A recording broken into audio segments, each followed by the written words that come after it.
you so very much for joining us here today at Church on the Rock. We're so excited to have you, and we pray that God has a very specific word for you today. If you haven't checked out our website, let me urge you to go to jesusistherock.org. There you can find all of our latest news, blog posts, and messages.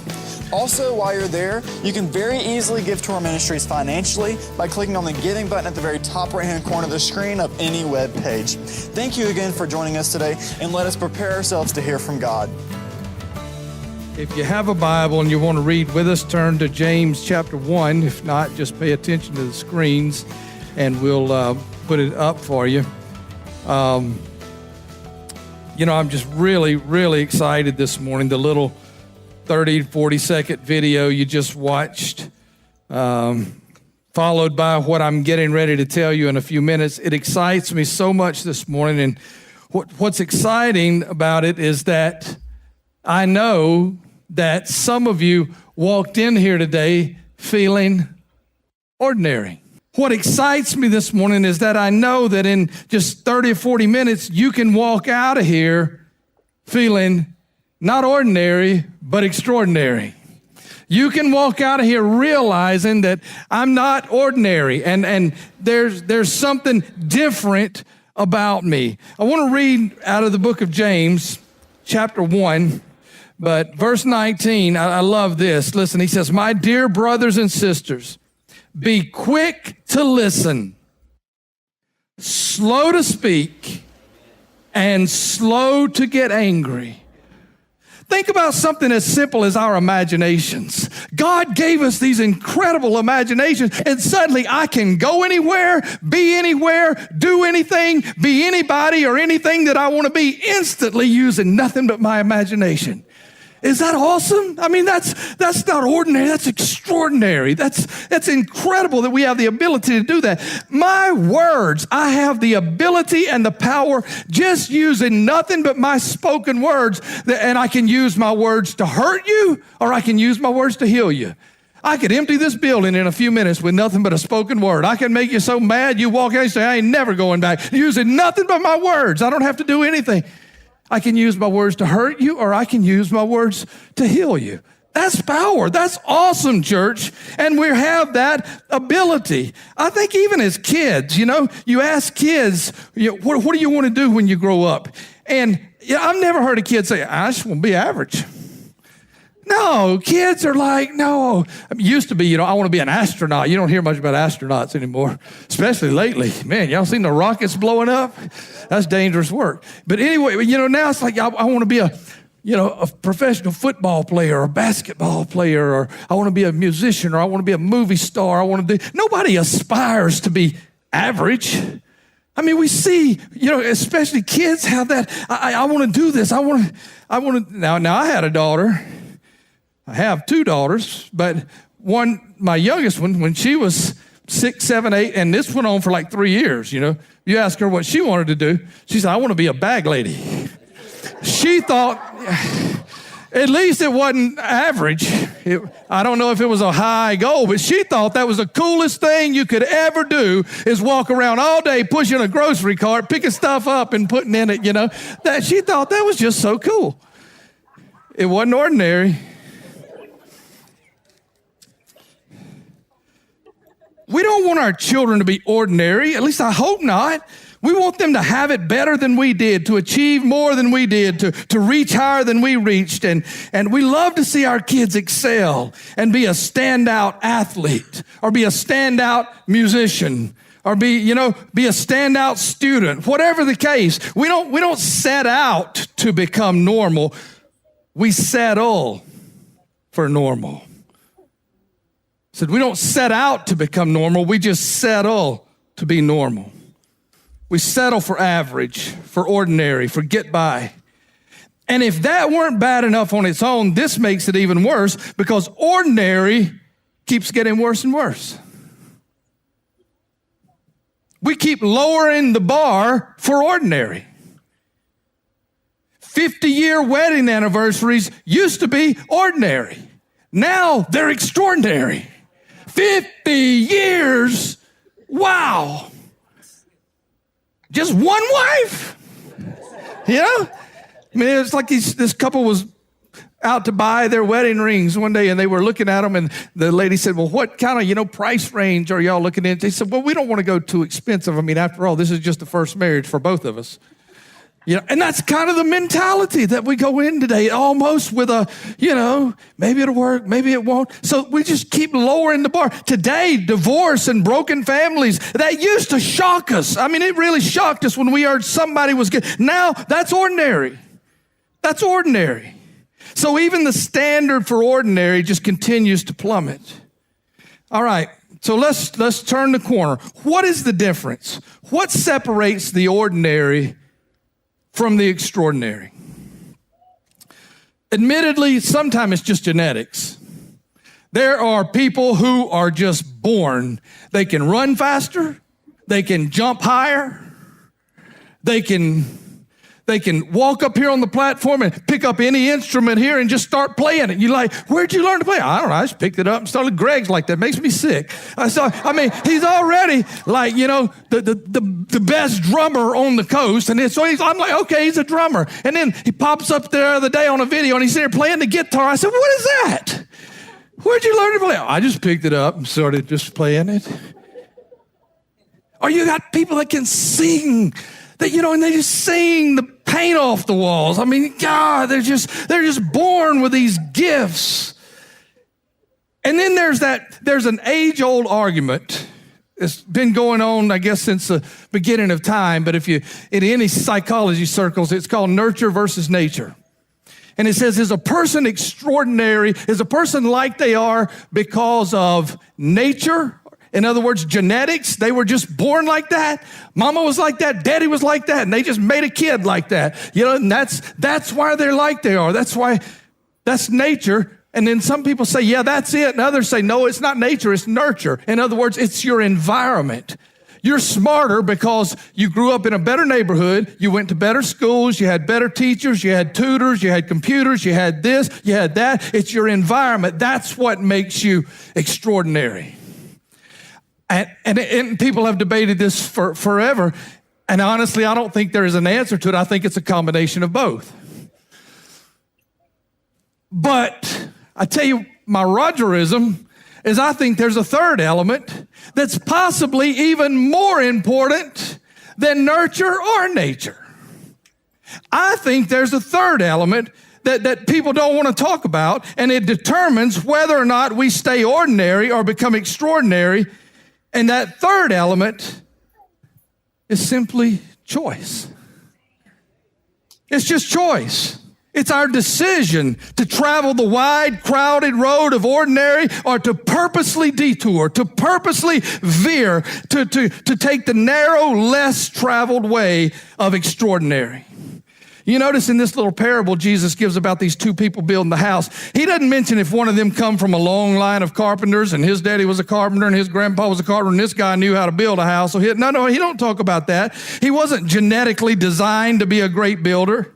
He doesn't talk about the quality of the tools or this one stood because he had access to better wood and better stone and better mortar and all this stuff. No, what he talks about is their choices. Their choices. In verse 24, anyone who listens to these teachings of mine and chooses to obey me is wise, like a person who builds his house on a rock. Anyone who hears these teachings of mine and ignores them is foolish, like a person who builds his house on sand. Notice they both heard the same word. They both had the same opportunity. They both had the same decision to make. The difference was one chose wisely, the other chose foolishly. That was the only difference. One built an ordinary house, the other built an extraordinary house. Now, at a glance, on the surface, you probably can't tell the difference. I mean, it wasn't like the three little pigs and one built straw and one built wood and one built brick. No, it was the same house. It was the same. There's no indication there was anything different about the house. But at some point, one made a decision to do something to make his house extraordinary. And the other one just built his house the ordinary way. They both had the knowledge that wind's coming, rain's coming, tide's coming. They both had the knowledge, but only one chose to use that knowledge. And I emphasize that only to make my real one and only point of this whole message. This message, believe it or not, only has one point. And I know you're thinking, God, good, get to it. I am right now. This is it. This is it. I've really got a one-point message.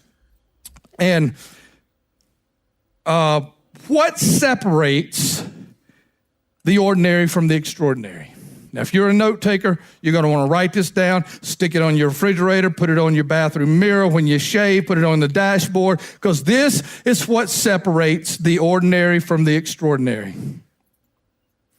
An ordinary person knows what he does. An extraordinary person does what he knows to do. That's the difference in ordinary and extraordinary. An ordinary person knows what he does. An extraordinary person does what he knows to do. Both builders had the same information. Both of them had the same knowledge. The difference was one did something with what he knew and one didn't. Let's face it, church. Let's just cut to the chase and cut out. Let's all the pretension, let's. Most of us know what to do, don't we? We know right from wrong. We know how to be good husbands, how to be good wives, how to be good believers. We know what to do. We know how to be a better father, a better mother. We know whether or not we should attend church and commit and pay our tithes and give our time and work and give ourselves to God and worship. We know what to do. Knowing what to do is not the problem. We live in a wonderful age of knowledge and technology. We have so many tools and resources at our disposal. The scriptures said at one time, my people perish for lack of knowledge. And I think that at one time I don't think that's so much the case anymore. It's not that we don't know. Our people are perishing for a lack of obedience. It's for a lack of action. It's for a lack of doing something, making bad choices or no choices. But do you know that to make no choice is still to make a choice? Because you're choosing to do nothing. You're choosing to do nothing. You're choosing to stay where you are. You're choosing to stay addicted. You're choosing to stay broke. You're choosing to stay in a bad marriage. You're choosing to stay in a bad church. You're choosing to stay a bad employer, to stay a bad employee, to stay a bad friend. You're making a choice to when you choose to do nothing, you're choosing to stay where you are. We know what to do. We just don't do it. I don't think you even have to be a believer to understand this. This is not even a spiritual principle. This is just common knowledge. Today, we refer to our World War II vets as the greatest generation. You heard that? They were the greatest generation. Why? What made them a great? They weren't necessarily smarter than our generation. They certainly didn't have the technology and the ability that we do today, but they had something greater than that. They had the will to do the right thing. And that meant when the whole world went to war, you had 16-year-olds that were lying about their age so they could go sign up. If they're going to fight, I'm going to fight. I'm going to defend my country and defend our freedom. I'm going to do the right thing. There was something about them. Or if it was when they come home, if it's to get up at 4 a.m. and go in and work or work the fields or whatever to take care of my family, I will do the right thing. And they were called the greatest generation. They were recognized not for what they knew, but what they were willing to do. What are you willing to do? Because extraordinary, what are we willing to do to be an extraordinary father, mother, husband, wife, believer? Bear Bryant said, it's not the will to win that counts. It's the will to prepare to win. Everybody has the will to win. But not everybody has the will to prepare to win. Everybody has the will to succeed. Everybody wants to win. Everybody wants to succeed, but we don't have the will to prepare to succeed. Be ye doers of the word, not hearers only. So I thought about this message, as I was putting it together in my head, the difference between ordinary and extraordinary. And I started thinking about my life because I always try to filter my sermons through my own life. In other words, I get it first. Sometimes people walk out the door and they're like, oh, you stepped on my toes today. I said, don't worry, I got it first. I get it first, it just rolls downhill, okay? So I filter these things through my life, and I started thinking about this, and I guess it sounds a little bit morbid, but I started thinking about my funeral. I think about my funeral a lot because as a pastor, I do a lot of funerals, I go to a lot of funerals, I see a lot of funerals, and I've seen really good funerals and really bad funerals. And I'm like, at the end of the day, I don't want a bad funeral. I just don't. I want to go out with a bang. I want to have a good funeral if nothing else. And so I started thinking about that, and I thought, in my funeral, what would I want my daughters to stand before my family and my friends and say? Would I want my daughters to say, my dad, he was pretty ordinary. He was a pretty normal, just your average, everyday, run-of-the-mill dad. As far as dads go, I'd give him a good solid C. We'll miss you, Pop. Or would I hope that my girls could say, my dad was anything but ordinary? Oh, he made some mistakes. He wasn't perfect, but when it comes to being a daddy, mine was extraordinary. Nobody ever loved me like my daddy loved me. That's what I would hope my girls would say. Nobody ever loved me like my daddy did. There was something extraordinary about his love for me. Would I be okay with my wife saying, I guess he was all right? He was an ordinary husband, as husbands go. He provided for us. He never beat me or beat the kids. And, as husbands go, he was pretty okay. Or do I want to live my life in such a way that my wife could stand and say, there was nothing ordinary about my husband?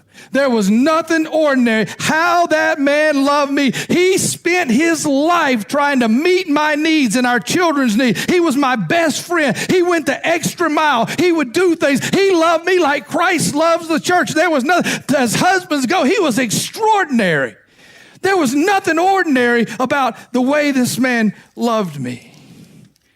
Would I want one of my congregation to stand up here and say, hey, as pastors go, he was all right, a little boring sometime, probably preached too long sometime, and, didn't really dress right and didn't, but I think he did a pretty good job. He was average.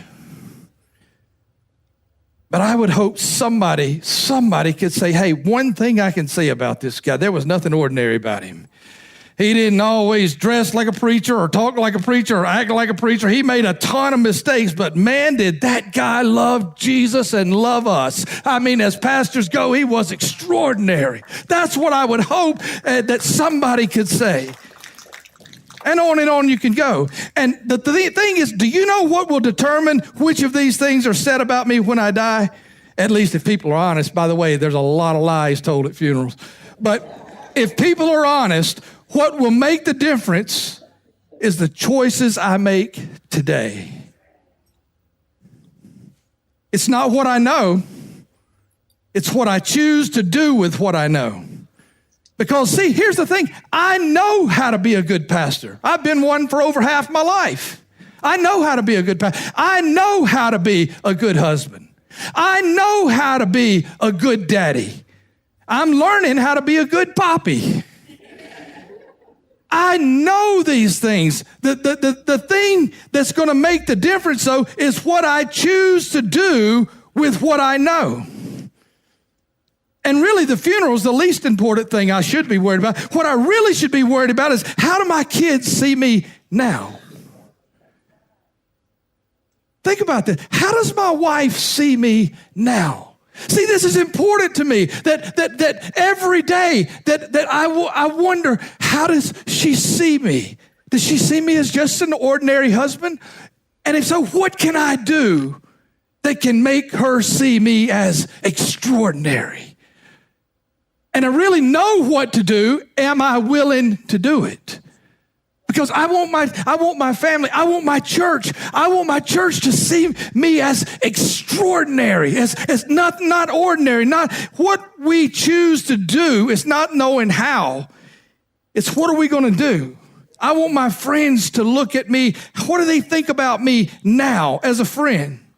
And perhaps most important, how does God see me now? You know, the one who created me, the one who gave me these talents and these gifts and these abilities and created me in his image. Does he look at me? What does he think about what I'm doing with what he gave me? With how I'm using the things he gave me, the things he gifted me with, my voice, my feet, my arms, everything I have, everything I own, everything I am. What kind of steward am I being of what God has given me? He don't care about what I know. He cares about what I'm doing with what I know. That's why he said, to whom much is given, much is required. Am I doing it? Or at least am I willing to start? All right, we've rounded third and we're headed for home. I really struggled over how to close this thing. I think I'm going to preach a part 2 called Ordinary Church versus Extraordinary Church, because I didn't even get to that. But I thought, as I was putting this thing together, and I prayed and I thought and I prayed and I thought, God, how do I help people get this? Not just in their heads, but in their heart, so it works its way out through their actions, out through their life, where we have real life change. Because see, that's the greatest compliment you can ever give a sermon, or this is really the greatest compliment you can ever give the gospel, is change. If it doesn't change you, then it's sounding brass and tinkling cymbal. It's just entertainment. If it does nothing to change, if you walk out and say, wow, that was good, that was entertaining, that was pretty cool, that was good, but it does nothing to change you. The gospel is all about change. It has to change me. It has to do something. And I thought, God, I've had them write down their commitments and bring them forward. I've had them write down their goals and their aspirations and put them in the box. And I've given thousands of altar calls, and I just want people to know how special they are. And I want us to begin trying to live up to our God-given potential. And I pray, God, I just want to see people move from ordinary to extraordinary. And the only thing I know that's left to do is to tell you this. It's not what you leave here knowing that's going to make the difference. It's what you leave here doing. You can give all the excuses in the world. You can go start with all your yeah buts. Whip out your little yeah but card. Your license to, yeah, but I would, but yeah, but he's not doing this, so I'm not going to do this, and she's not doing this, so I'm not going to do this. It's not fair because they do this and all this. So just stay stuck. Or you can say, no. No more ordinary. No more average. No more normal. I'm fixing to move from ordinary to extraordinary. Now, whoever comes with me, but I'm fixing to move from ordinary to extraordinary. You can start writing your eulogy today. Paul would write sometimes. He would write in his letters and he would say, I beseech ye therefore, brethren. You ever see that? And I remember getting so excited when I found out what that meant, because the word beseech means to beg. And Paul would say, I am begging you, get this. And I'm begging you today. I'll get down on my knees if that's what it takes. Get this. Do not settle for ordinary. The price is too high. Don't settle. Don't just be a hearer of this word. Let's be doers. Let's leave here today and say, I'm going to be an extraordinary believer. I'm going to be an extraordinary husband. I'll do what it takes. I want to be an extraordinary wife. I want to be an extraordinary giver, a dad, a mom, a teenager. Let's go the extra mile. That's why Jesus said, if they tell you to go a mile, go 2. One's just average. Go another one. If they take your coat, give them your shirt too. Don't just do the ordinary. He said, do the extraordinary. Blow their minds.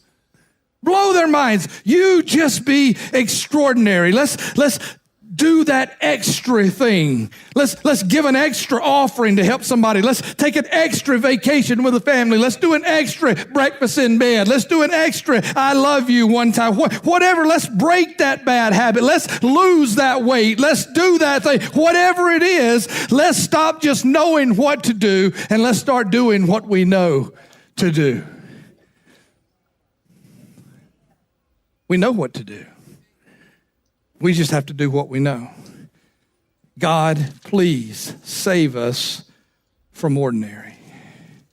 I never, ever, ever want to be part of an ordinary church again. Everybody don't like our church. Folks call us kooky and crazy, and we're probably, as far as I know, the only church that I know of anywhere in this part of the territory that's probably 50-50 African-American and Caucasian. Probably 49, then we got a few others mixed in there, some Hispanics and Mexicans and a few other things. It's just this hodgepodge. I never want to pastor a church again that doesn't look like salt and pepper. I want it to look like heaven looks. I want it to look like, I want doctors and lawyers and all these folks got money hanging out of every pocket, and then I want guys that get up that slept in the park to come over here and they say, I may have slept in the park last night, but I'm not going to sleep in the park forever because I'm not ordinary. I am extraordinary. And they're on their way. They're working. They're moving. There's something. It's not what we know. It's what we do with what we know.